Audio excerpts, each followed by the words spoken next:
Bom, no vídeo de hoje nós vamos conversar sobre a dieta carnívora, porque muitos influenciadores estão desistindo da dieta carnívora e nós não estaremos sozinhos nesse vídeo. Vou conversar não, vou reagir a um vídeo do doutor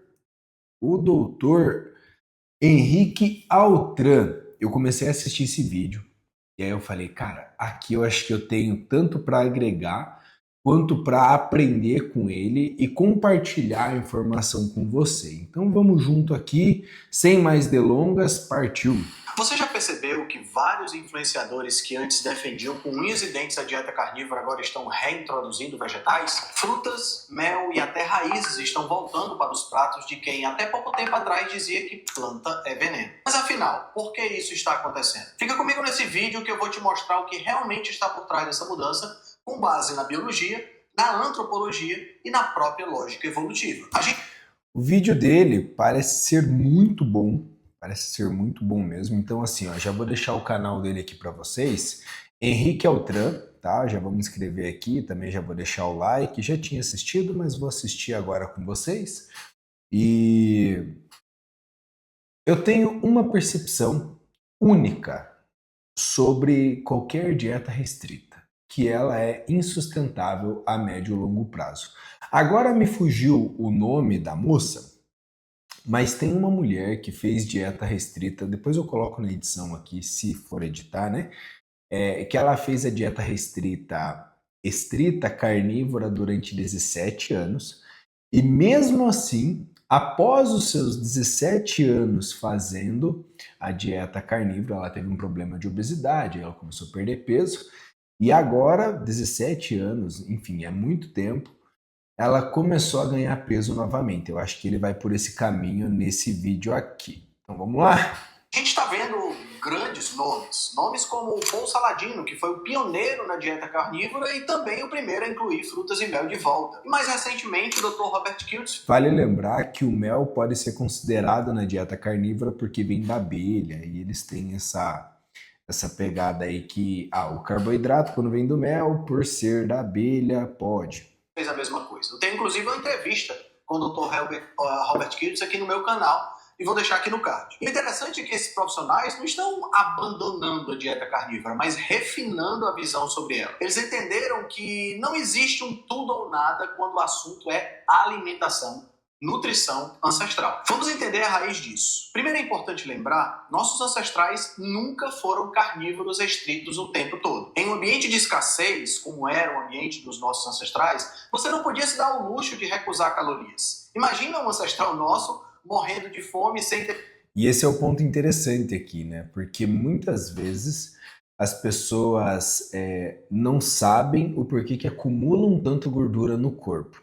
Porque, como ele falou aqui, a gente, quando foi criado, não tinha geladeira, não tinha micro-ondas, não tinha air fryer, não tinha todos os utensílios de uma cozinha. Inclusive, o fogo veio até depois, né?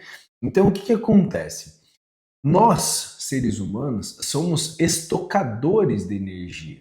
Nós buscamos reservar energia porque não sabemos quando teremos uma nova alimentação, em tese. Por isso que eu acho tão interessante, já fazendo uma conjuntura aqui, com a questão do jejum. Quando a pessoa está em jejum, imagina assim, a pessoa está em jejum, aí ela pega e... Deixa eu desligar meu WhatsApp aqui. Aí ela está de jejum, ela não tem fome, mas pensa pela lógica, o teu organismo está numa reação de luta ou fuga. E quando você está numa reação de luta ou fuga, você não vai ter tempo para ficar pensando na fome. Afinal, você vai liberar adrenalina, cortisol para buscar o seu alimento. Só que quando você vai quebrar o jejum, é a hora que a fome vem, ela vem desesperadora. Afinal, você também não pode ficar se fazendo fui quebrar o jejum, agora vou comer só isso daqui, tá bom. O teu corpo ele vai pedir mais comida. Por isso que nós temos autocontrole, tem vários vídeos aqui no canal que eu falo sobre a questão do emocional e do comer, né? Que o comer por vezes é emocional e como a gente se controla. Interessante, né, cara? ter tido sucesso na caça do dia, passando por uma mangueira repleta de frutos e dizendo: não vou comer porque sou carnívoro estrito. Faz algum sentido? Não faz nenhum sentido. Se não tinha caça, o ser humano comia o que dava para comer: raízes, frutas, folhas, tubérculos. Qualquer fonte de energia que garantisse a sobrevivência. E atenção, os vegetais sempre foram comida de sobrevivência. Estudos com caçadores-coletores modernos mostram que eles consomem tanto alimentos de origem animal quanto vegetal em proporções que variam conforme o clima e a disponibilidade de caça. Quando analisamos o Atlas Etnográfico de George Peter Murdoch, que reúne dados de centenas de populações pré-industriais e foi a base para os estudos de Loren Corday, que escreveu The Paleo Diet, encontramos um padrão muito interessante. Quanto mais longe do Equador, menor a presença de vegetais na dieta. Mas atenção, menor presença não quer dizer ausência completa e permanente. Mesmo populações do Ártico, que viviam praticamente de carne e gordura, consumiam pequenas quantidades de vegetais quando possível, seja o conteúdo estomacal de presas herbívoras ou até mesmo plantas sazonais. Ao meu ver, o principal erro de muitos influenciadores foi seguir uma dieta carnívora estrita de forma desnecessária. A carnívora 100% animal, estrita, é uma ferramenta incrível, mas é uma ferramenta terapêutica e não, obrigatoriamente, uma dieta para ser seguida pelo resto da vida. Ela pode ser extremamente útil para casos específicos, por exemplo, como perda de peso, a gente vê resultados absolutos. Isso é verdade. A gente vê resultados absolutos quando a questão é perda de peso, mas é porque tem um corte na dieta carnívora estrita, um corte absurdo de carboidratos, e isso faz com que você perca glicogênio, também perca água, porque a cada 1 grama de glicogênio vai carregar 3 a 4 gramas de água, e dentro dessa proporção você vê uma perda de peso bem considerável. Mas a pergunta sempre que fica no final é: até quando você vai conseguir sustentar essa restrição de carboidrato? Afinal, aqui nós vemos influenciadores grandes que estão voltando, eu me coloco não como um influenciador, mas sim um nutricionista. E dentro da nutrição, e também como professor de educação física, eu vivo esse meio fitness. Então, para mim é meu trabalho. E eu vejo que por vezes é tão difícil seguir um plano alimentar, por vezes é tão difícil a pessoa ir treinar. Eu acabei já acostumando a estar nessa rotina, mas eu tenho os alimentos que eu gosto. Mas imagina uma pessoa que é normal, né? Que tem um ciclo social normal, que está embutida, né? Está incluída num ambiente obesogênico, que quando você está nesse ambiente obesogênico, a exposição a alimentos, a carboidratos, a gorduras saturadas, a alimentos ultrapalatáveis, baixo nutritivo.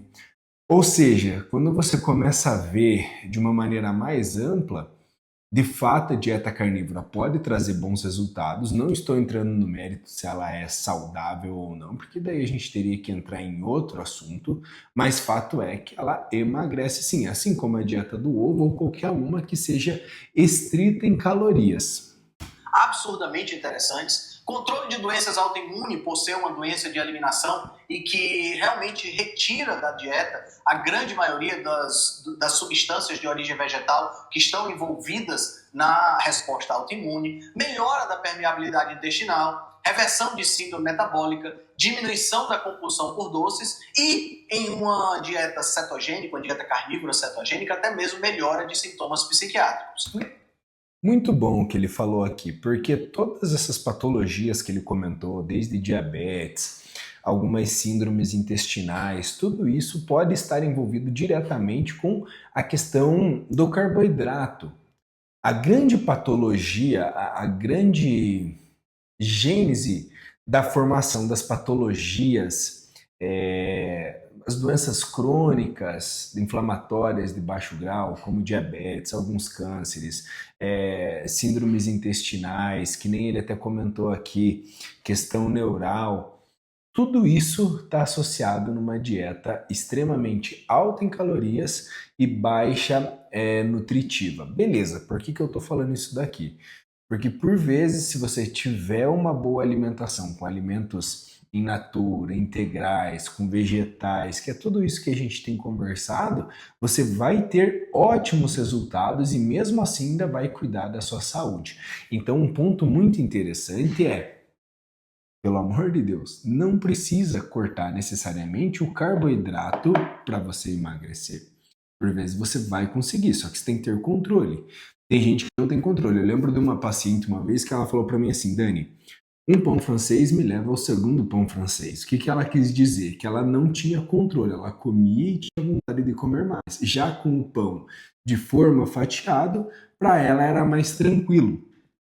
Então perceba que também o autoconhecimento é libertador. Se você chegou até agora no vídeo, comenta aqui embaixo. O autoconhecimento é libertador, para eu saber que está fazendo sentido para você, né? Mesmo dentro de uma carnívora estrita, só com alimentos de origem animal, a gente sempre vai ter variações. Essa carnívora inclui leite, inclui carne que não é de ruminantes, como frango, peixe, porco, inclui vísceras, inclui ovos. Então o que acontece? Cada uma dessas variantes dentro de uma dieta carnívora estrita. Mas a pergunta é, será que eu preciso realmente de uma dieta carnívora estrita? Outro ponto essencial, carnívora humana não é igual à carnívora dos leões. Leões são carnívoros estritos, comem músculos e vísceras. Nós humanos evoluímos como caçadores de gordura. Durante milhões de anos buscamos não só carne, mas tecido adiposo, medula óssea, cérebro e vísceras, as partes mais calóricas e nutritivas do animal. Fiz aqui um vídeo no canal, eu vou deixar no card, sobre o poder da gordura e a sua importância para a evolução humana. É isso que... Particularmente falando, eu adoro pessoas que conseguem devagar a sua ideia, assim, sabe?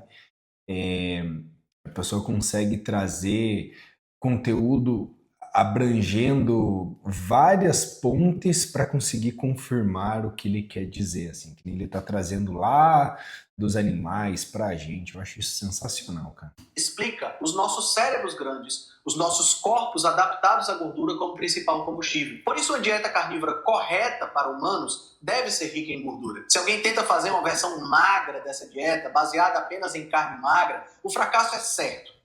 Eu ainda não, ó, eu cortando muito ele aqui, né? Mas é porque a gente está assistindo junto, né?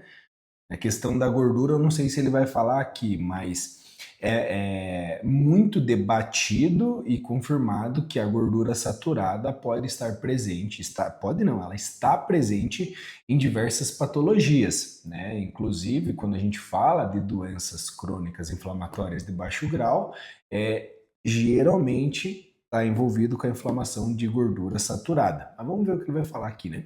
Fadiga, compulsão, falta de energia aparecem rapidamente. Mas tirando os casos terapêuticos, não vejo nenhum problema em incluir frutas, tubérculos ou verduras, desde que você tolere bem e escolha opções de baixa toxicidade. Esses alimentos podem trazer benefícios fisiológicos reais, como uma reposição de glicogênio mais rápida, uma maior variedade alimentar, um sabor um pouco diferenciado, um pouco mais de prazer e até mesmo uma espécie de sustentação social da dieta. Afinal, eu sou a favor do carboidrato hoje, amanhã e sempre.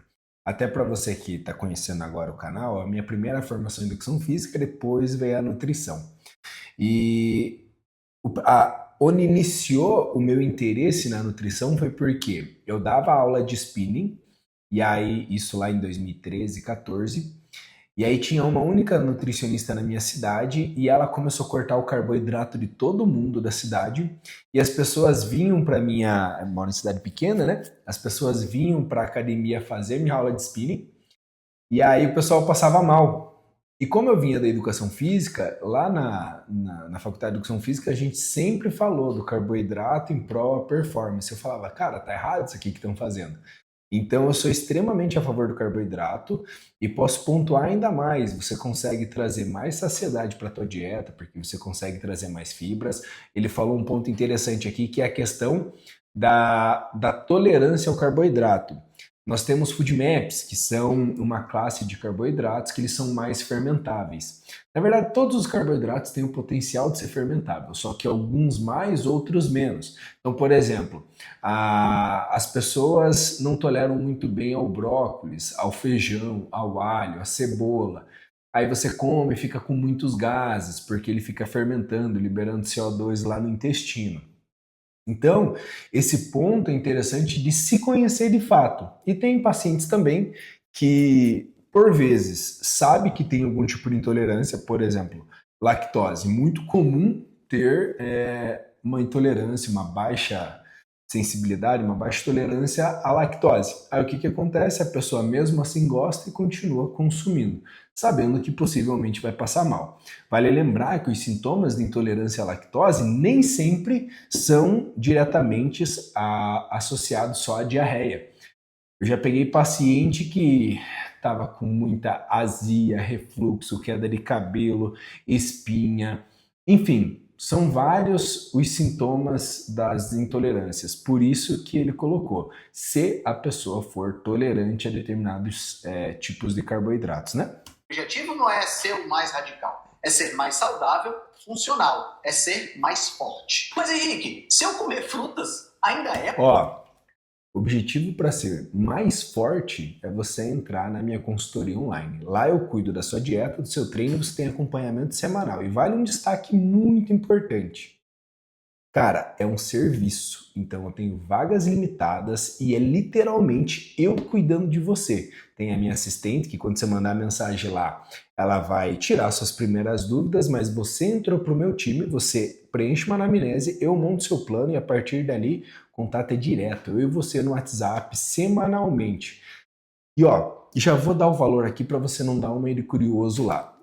O valor no pacote trimestral é 3 vezes de R$200 no cartão de crédito. Por que eu estou falando isso? Porque só vai para lá se de fato você tem interesse em entrar na consultoria e de fato você queira emagrecer, de fato você queira ter um resultado avançado. Tá certo? Espero você lá. É uma dieta carnívora. E se você de fato vai fazer o que eu vou lhe prescrever, porque se for lá só para perder tempo, não vá. Calma, meu pequeno padawan.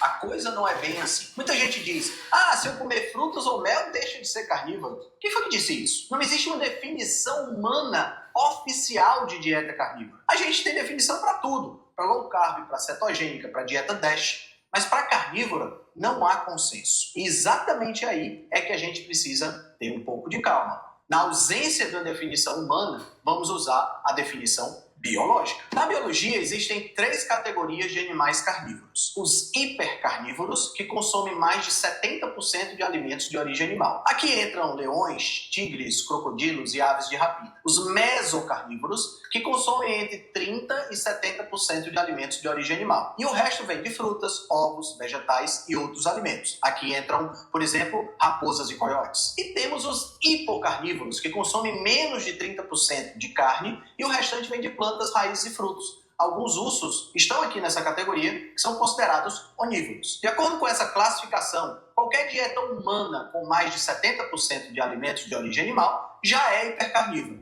Então, sim, você pode comer um pouco de fruta e ainda está dentro do espectro carnívoro. Enquanto não houver consenso científico específico para humanos, enquanto não houver uma definição de dieta carnívora para humano, essa é a definição mais coerente. A gente extraiu dos livros de biologia e está aqui a definição do que é ser um animal carnívoro. Muito bom, cara. Eu particularmente não tinha essa definição aí. Gostei. Obrigado, hein, professor? No nosso caso, hipercarnívoro. E assim, né, pessoal? Honestamente, ela explica muito o comportamento natural da nossa espécie. Diversos estudos mostram o ser humano como um animal hipercarnívoro durante todo o processo alimentar. Mas, mais uma vez, em um ambiente de escassez, nós não podemos desperdiçar calorias. Logo, nós éramos hipercarnívoros, comíamos mais de 70% da nossa nutrição em alimentos de origem animal, mas nós não dispensávamos fruta, mel ou qualquer outro alimento que pudesse nos garantir a sobrevivência. Resumindo, na minha opinião, esses influencers não desistiram da carnívora.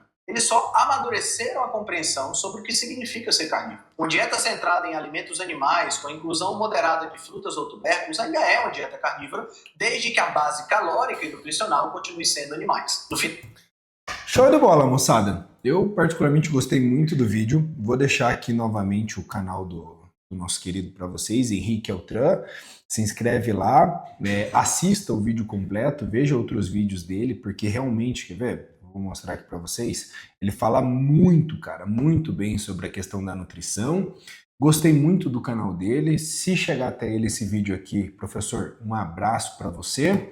E, pessoal, então assim, resumo da ópera: 70% da sua dieta, ela de fato pode ser carnívora, mas você pode adicionar frutas, legumes, vegetais de acordo com a metodologia que ele propôs ali de ser uma dieta hipercarnívora ou não, né?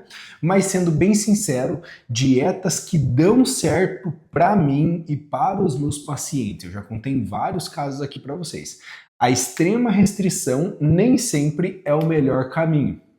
A extrema restrição de, pô, só posso comer isso, por isso que a dieta cetogênica eu vejo que são poucas pessoas que se aderiram, por isso que a dieta carnívora são poucas pessoas que aderiram, porque ela não tem tanta flexibilidade. Eu trago uma consciência nutricional diretamente para o meu paciente, pensando nos três pilares de uma dieta. A dieta ser saborosa, para você que vai seguir, e explico isso, por quê? Porque muitos chegam assim, para emagrecer, a pessoa não gosta de mamão, mas ela fala assim: ah, Dani, se você falar para mim que é importante comer mamão, eu vou comer. Não vai, na primeira oportunidade que você tiver para desistir dessa refeição, desse alimento, ou furar a dieta, você vai fazer. Então a dieta tem que estar dentro do que você gosta. Inclusive, colocar essências da sua dieta. Por exemplo, a vida inteira comer o bolinho de fubá da vovó, da mãe. Às vezes a avó já faleceu, mas tem a receita e aquilo traz uma nostalgia. E aquilo, se você aplicar na dieta numa quantidade adequada, gera até mais aderência ao plano alimentar. Então essa essência é muito importante. Depois a base nutritiva, como nós conversamos aqui. Nem todos os carboidratos você pode ser tolerante, você é ou não é tolerante, você pode ter algum tipo de alergia não identificada, pessoas que têm muito cansaço, pessoas que estão sempre indispostas, com baixa libido sexual, baixa libido da vida, também não é normal. Então a gente consegue ajustar muita coisa pela própria alimentação. E o pilar principal, que é o terceiro, que é o que sustenta a base como um todo, é a praticidade. Nos dias de hoje, independente da região que você mora, normalmente as pessoas não têm tempo de ficar fazendo uma receitinha, de ficar fazendo coisas mirabolantes, por mais que, por vezes, ela queira fazer de vez em quando alguma coisa diferente. Mas em base, quanto mais prático for a dieta, melhor vai ser e mais resultado ela vai ter. Se você não me conhece, meu nome é Dani, eu sou nutricionista e treinador e estou todos os dias compartilhando conteúdo com vocês aqui nesse canal. Se você ainda não é inscrito, por favor, se inscreva. E se você quer saber mais sobre perder peso, te recomendo que assista esse vídeo aqui. Clica aqui e eu te vejo lá em poucos segundos.